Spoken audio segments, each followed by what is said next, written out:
another thing that I found with the cleanup, a big, huge, giant problem that I've talked about to as many will listen, is the PR.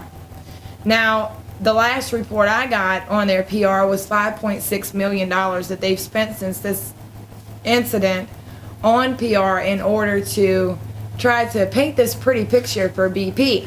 Right. Well, I intend to rip their picture into about 1 million pieces. Good. Yeah, because their pretty picture has destroyed my beautiful picture. They have ripped my life completely apart. Completely apart. The level of uncertainty here, the mental impact on the people in our area. I have grown men coming to me crying.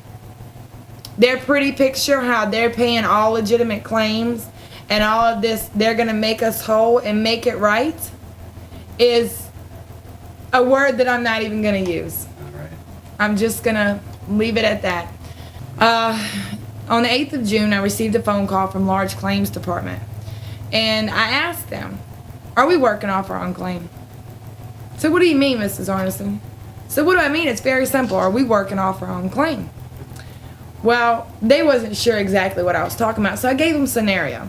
I said, take a fisherman and say on average, we'll just put a number on it so we can keep it simple, that they make $10,000 a month on an average basis, $120,000 a year. And say for the months of May and June that they turn around and make $35,000 for May and $35,000 for June. And say you hold off on the payment. Hello? Yes. I gave him the scenario.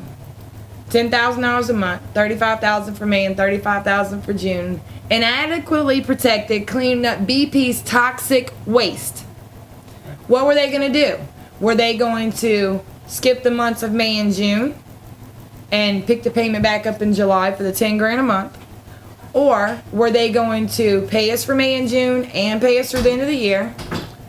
Or were they going to take the $50,000 over what we would have normally made from cleaning up their toxic mess and black us out from August through November? I'll call you back in 10 minutes, he says to me. I said, okay, no problem.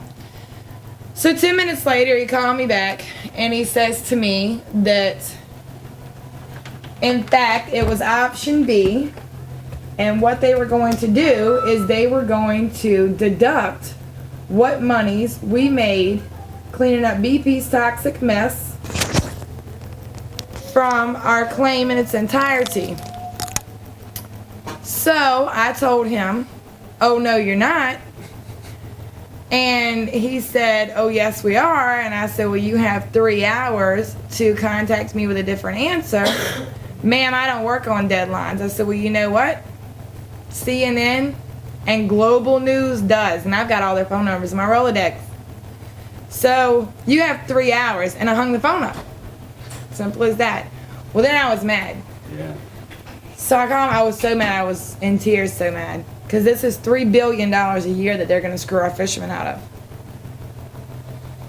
That's enough to make any person mad that actually has the best interest of the small people at heart. And I was pretty mad, so I drove to the claims department. And when I walked in the claims department, lo and behold, there was Daryl Willis. The same guy, Daryl Willis, on the BP commercial saying how he was born and raised Louisiana and he was going to make it right. Real nice guy. I've met him personally. He seems like a real nice guy. When I walked in, he says, Kindra, you're famous. I said, fame's not what I seek. I want to meet with you right here, right now, now. And I am pissed. And the cameras that were shooting that very commercial dropped down.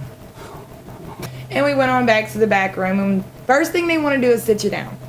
So he pulls up a chair and he sits me down and he pulls a chair right close to me. There's like a foot and a half in between our knees. And I start going off. I've got a pen and pad. And I'm going off about this. I was mad, Holt. I was mad. And rightfully so, I think. And it took me like a bunch of times to explain to this dude exactly what I was talking about. So he finally gets it. It finally sinks in. And he says, hold on. This wasn't designed for this. This isn't the way this is supposed to be. One's not supposed to have anything to do with the other. I said, well, I'm telling you, that's what the guy told me. He said, well, Kindra, you might have to come to Hammond to talk to the big guys. Yeah, so I said, okay, no problem. I'll go to Hammond. No problem. You tell me when, I'll be there. Right. I'm not scared of any of them, really. I'm not. I was, but I'm not anymore. This was on a Tuesday. And that Thursday, 2 days later, I get a phone call like 5:30 in the afternoon. It's Daryl Willis. And he tells me he wants me to summarize in a letter exactly what my concerns are and email it to him. So I did.